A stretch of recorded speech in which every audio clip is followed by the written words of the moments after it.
सुवर्णपुर जिला कोशल उच्च विद्यालय सोनपुर रे आज विश्व चिंतन दिवस पालित हो जाइछि। प्रधान आचार्य श्रीजुक्त परमा नायक अतिथि मानक परिचय रखिबा सह स्वागत अभिभाषण रखिथिले एवं तांको तत्वावधान रे कार्यक्रमटी अग्रसर होइथिला।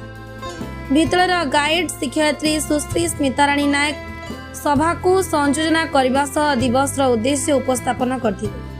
मुख्य अतिथि और सम्मानित अतिथि उपस्थिति क्रमे स्काउट और गाइड छात्र छात्री मानक द्वारा पताका उत्तोलन करने पर सभा कार्य प्रारंभ होइतिला।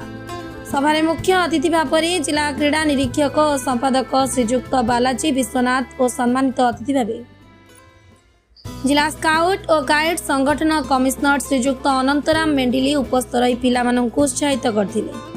स्काउट और गाइड प्रतिष्ठाता Robert Stephenson Smyth Baden Powell और तांको स्त्री चार्ल्स ओलेव बेडेन पावेल जन्म दिवस को विश्व चिंतन दिवस भावे पालन कराଯାଏ बोली कथा रखिथिले और स्काउट और गाइड सेवा और बंधुतार प्रतीक बोली मत रखिथिले।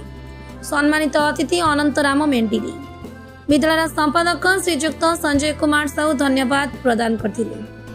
एही सभारे विद्यालय तत्वदर्शी मेंडिली दीप्तिमयी पलिया गौरी बगर्ती सुशीला प्रधान कामिनी जेना रूपा प्रधान श्रीतम सामल कमल गुरुजी समेत अन्य गुरुजी गुरुमा और छात्र छात्री सहयोग करथिले।